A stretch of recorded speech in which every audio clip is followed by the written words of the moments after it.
আসসালামু আলাইকুম, সবাইকে শুভেচ্ছা জানাচ্ছি। মাসুম মাহবুব দেখছেন ওপেন দ্য ইউটিউব চ্যানেল এবং মাসুম মাহবুব ফেসবুক পেজ। পৃথিবীর যে প্রান্ত থেকে যারা দেখছেন সবার জন্য শুভেচ্ছা। প্রিয় দর্শক, বেশ কিছু গুরুত্বপূর্ণ খবর আছে। আজ শুক্রবার 12 জুন 2026 সকালের লাইভ সেশনে যারা আমার সাথে সম্পৃক্ত হয়েছেন সবাইকে ভালোবাসা। চুয়াডাঙ্গা দর্শনা থেকে দেখছেন শাহিদ, কানাডা থেকে আরিফ। জি, ট্রাম্প হঠাৎ করে তার সিদ্ধান্ত থেকে সরে গেলেন। কেন সরে গেলেন? গণমাধ্যম যে খবরগুলো দিচ্ছে সেটা কি সঠিক, নাকি নেপথ্যে বড় কিছু ঘটিয়েছে ইরান? কি ঘটিয়েছে ইরান যে কারণে ট্রাম্প ভয় তার সিদ্ধান্ত পরিবর্তন করলেন? এটা হলো আজকের প্রধান শিরোনাম। পাশাপাশি পৃথিবীর 22টি দেশ ইরানের বিরুদ্ধে একাট্টা হচ্ছে। অভিযোগ তোলা হয়েছে যে ইরান পশ্চিমা দুনিয়াতে একটা বড় হত্যাকাণ্ডের পরিকল্পনা নিয়ে কাজ করছে। স্লিপিং সেল যেটাকে বলা হয়। দর্শক, দোয়া করি আপনাকে সুস্থতার সহিত নেক হায়াত দান করুন। জি ভাই, আপনার জন্য শুভকামনা, সবার জন্য শুভকামনা। দর্শক, প্রথম এই দুটো খবরকে আগে বিশ্লেষণে আসি, তারপর সময় হলে আরো কয়েকটা খবর আসবো। আমেরিকার সাথে ইউরোপ এবং পশ্চিমা দুনিয়ার প্রায় 22টি দেশ সম্পৃক্ত হয়ে প্রতিবাদ জানিয়েছে ইরানের বিরুদ্ধে। অস্ট্রেলিয়া ইরানের রাষ্ট্রদূতকে ফেরত পাঠিয়েছে এবং ইরানে থাকা অস্ট্রেলিয়ান রাষ্ট্রদূতকে ফেরত নিয়েছে। পাশাপাশি আরো কয়েকটি দেশ, নেদারল্যান্ড, ব্রিটেন, বেশ কিছু দেশ, প্রায় 22টি দেশের কথা বললাম, যারা ইরানের বিরুদ্ধে স্লিপিং সেলের একটা অভিযোগ তুলেছে। বলছে ইরান আল কুদস ফোর্স এবং তাদের একটি শক্তিশালী নেটওয়ার্কের মাধ্যমে ইরানের যারা সরকার বিরোধী আন্দোলন করেছে, সাংবাদিক, কলামিস্ট বা বিভিন্ন বুদ্ধিজীবী শ্রেণীর লোক, পাশাপাশি ইহুদি, তাদেরকে টার্গেট করে হত্যা মিশনে কাজ করছে। আর যে সংগঠনটির মাধ্যমে করছে তার নাম হারাকাত আশহাফ আল ইয়ামিন আল ইসলামিয়া। বলা হচ্ছে এই প্রাণঘাতী ষড়যন্ত্র তেহরান করছে। ইসরায়েলের বিভিন্ন নাগরিককে টার্গেট করে ইউরোপে থাকা যে ইহুদিরা রয়েছে তাদেরকে টার্গেট করে এই সংগঠনটির মাধ্যমে প্রাণঘাতী হত্যাকাণ্ড চালাচ্ছে। এই অভিযোগে তারা ইরানের বিরুদ্ধে এক প্রকার যুদ্ধ ঘোষণা করেছে। তারা বলছে যে এটি ইরান রাষ্ট্রীয় পৃষ্ঠপোষকতার মাধ্যমে করছে। পুরো পৃথিবীতে গুপ্ত হত্যায় কারা ফার্স্ট আপনারা জানেন। একটি দেশ গুপ্ত হত্যা চালায় না এমন কোনো দেশ নাই। তাদের রাষ্ট্রের বা তাদের স্বার্থের বিরুদ্ধে যারা দাঁড়ায় তাদের প্রাণ চলে যায়। সেটা ইরানের মধ্যে হোক, তুরস্কের মধ্যে হোক, বাংলাদেশে হোক, ভারতে হোক, মালয়েশিয়ায় হোক, ফিলিস্তিনে হোক, যে কোনো দেশে সেই দেশটিকে নিয়ে কিন্তু কোনো প্রতিবাদ আসেনি। এসছে এমন একটি দেশকে নিয়ে যে দেশটির বিরুদ্ধে এই অভিযোগ কখনো আসেনি। ইরান তার রিপিটে বলছে যে এটা হলো পশ্চিমা দুনিয়ার একটা নীল নকশা, পরিকল্পিত গুজব। ইরান বলছে ইরান এমন কোনো কর্মকাণ্ড কোথাও করেনি, কিন্তু ইরানের বিরুদ্ধে পশ্চিমা দুনিয়া, তার গণমাধ্যম, তার কি বলবো মুখোশ পড়া পলিটিশিয়ানরা ইরানকে নতুন ভাবে বিতর্কিত করার জন্য এই অভিযোগগুলো তুলেছে। তার মানে ইরান আত্মপক্ষ সমর্থন করতে গিয়ে বলছে তারা এমন কোনো কাজ করেনি। আসেন 2 নম্বর প্রসঙ্গে। 2 নম্বর গুরুত্বপূর্ণ খবরটি হলো হঠাৎ করে ডোনাল্ড ট্রাম্প তার সিদ্ধান্ত থেকে পল্টে নিলেন কেন? অর্থাৎ ডোনাল্ড ট্রাম্প 1 ঘন্টা আগে বলেছিলেন ইরানের উপর একটা ম্যাসিভ অ্যাটাক করবেন এবং খার্ক আইল্যান্ড তারা দখলে নেবেন। কিন্তু 1-1.5 ঘন্টা পর তার সিদ্ধান্ত পরিবর্তন হলেন। অর্থাৎ যখন মার্কিন সেনারা ইরানে আক্রমণের একদম দ্বার প্রান্তে, আর কিছু সময় পর অ্যাটাক হতে পারে ইরানে, হঠাৎ করে ডোনাল্ড ট্রাম্প সেন্টকমকে বললেন, সেন্ট্রাল কমান্ডকে বললেন, স্টপ, দাঁড়াও, অ্যাটাক বন্ধ করো। সেন্টকম অবাক, পেন্টাগন অবাক। প্রেসিডেন্ট কি বলছেন? বলেন, থামো, আমাদের সামনে বড় বিপদ, এই অ্যাটাক আটকে দাও, স্টপ করো। পেছনের বর্ণনা কি? আরাবিয়ান আউটলেট, পৃথিবীর বড় বড় গণমাধ্যমের যেগুলো একটু ভেতরের খবর প্রকাশ করে, তারা বলছে এখানে ইরানের একটি তথ্য মার্কিন গোয়েন্দাদের কাছে পৌঁছে গেছে। ইরান আমেরিকার সবচেয়ে বড় বাণিজ্যিক প্রতিষ্ঠানগুলোকে টার্গেট করছে অ্যাটাকের জন্য। যদি ইরান আক্রান্ত হয়, খার্ক আইল্যান্ডে আমেরিকা কোনো আক্রমণ করে, সেক্ষেত্রে ইরান অনেক বড় অ্যাটাক চালাবে পুরো মধ্যপ্রাচ্য জুড়ে। মার্কিন প্রত্যেকটি প্রতিষ্ঠান, আমেরিকান ব্যাংক, ইলন মাস্কের প্রতিষ্ঠান, অ্যামাজন, তাদের মার্কেটিং প্রতিষ্ঠান, তেল রপ্তানি আমদানি কেন্দ্রিক প্রতিষ্ঠান, গ্যাস কেন্দ্রিক প্রতিষ্ঠান, তাদের যতগুলো প্রতিষ্ঠান আছে, আমেরিকার প্রচুর প্রতিষ্ঠান এই মধ্যপ্রাচ্য জুড়ে আছে, জানেন আপনারা।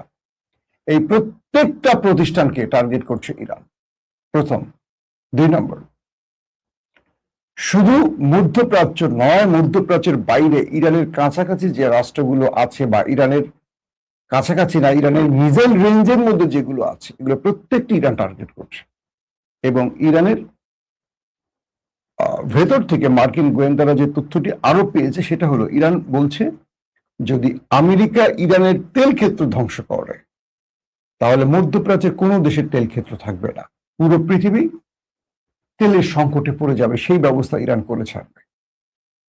অর্থাৎ আরব রাষ্ট্রগুলোর মধ্য থেকেই তো মোটামুটি পৃথিবী জুড়ে তেল যায়, এই প্রতিটা তেলের ডিপোগুলোকে জ্বালিয়ে দিবে ইরান। মানে একটা বড় সড়ো পরিকল্পনা করেছে। এই তথ্যটা ইরানের কি বলে, ইরানে থাকা এজেন্সির মাধ্যমে সিএর কাছে পৌঁছে গেছে, সে পেন্টাগনকে জানিয়েছে। নাম্বার 1। নাম্বার 2, যদি ইরানে আক্রমণ হয়, খার্ক আইল্যান্ডের থেকে প্রায় 80% তেল, মানে ইরানের যে 100% তেলের 80% খার্ক আইল্যান্ড থেকে রপ্তানি করা হয়। এখানে অনেকগুলো প্রতিষ্ঠান আছে যারা চীনের, সরাসরি চীনের সাথে কাজ করে। চীন এবং রাশিয়া তারা স্পষ্ট হোয়াইট হাউসকে বার্তা দিয়ে দিয়েছে, যদি ইরান আক্রান্ত হয় বা খার্ক আইল্যান্ডে কোনো অ্যাটাক হয়, চীন প্রকাশ্যে মাঠে নামবে। চীন আর কোনো রাগডাক থাকবে না। রাশিয়া একই অবস্থায় প্রেসিডেন্ট ট্রাম্পকে বার্তা পাঠিয়েছে। অর্থাৎ রাশিয়া চীনের পক্ষ থেকে দুটো বার্তা চলে গেছে, ভ্লাদিমির পুতিন এবং শি জিনপিং এর পক্ষ থেকে চলে গেছে ডোনাল্ড ট্রাম্পের কাছে।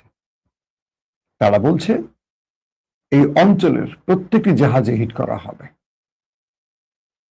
এবং আরো তথ্য গেছে আমেরিকার কাছে বা প্রেসিডেন্ট ট্রাম্পের কাছে, গালফ অফ ওমান থেকে শুরু করে উপসাগরীয় অঞ্চল, ভারত সাগর আশপাশে, লোহিত সাগর, যতগুলো সাগর আছে যেখানে মার্কিন কোনো জাহাজ আছে, একটাও রেহাই পাবে না।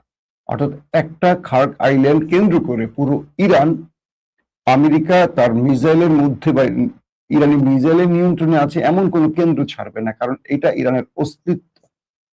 একটা দেশ এতগুলো নিষেধাজ্ঞার পরও টিকে আছে, বেঁচে আছে এই তেল এবং গ্যাস বিক্রির মাধ্যমে। সেই তেলের 80% বা 85% এই খার্ক আইল্যান্ডের।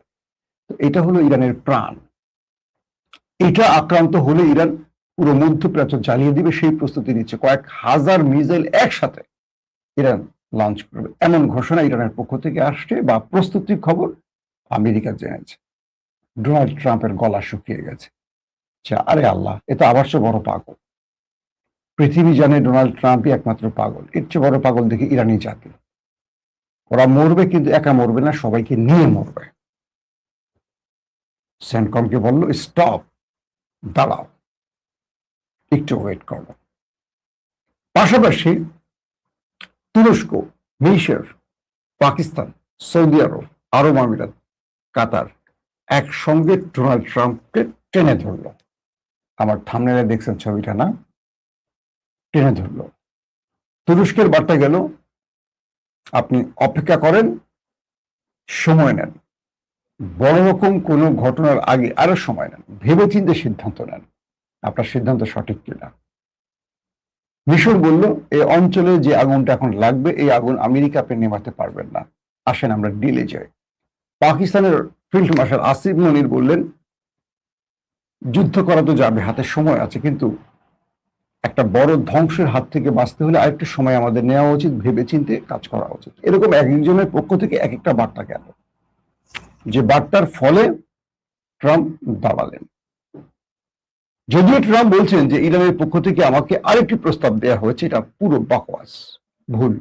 ইরানের পক্ষ থেকে বলা হয়েছে এমন কোন বার্তা আমরা ট্রাম্পকে তো দূরের কথা আমেরিকার কাউকে দেইনি, আমরা বরং ট্রাম্পের প্রস্তুতির জন্য আমরা আমাদের প্রস্তুতি নিয়েছি। ট্রাম্প যা করবে আমরা কি করবো এইটার মধ্যেই আমরা সীমিত, ব্যাকগ্রাউন্ডে আমরা কাউকে কোনো বার্তা পাঠাই না।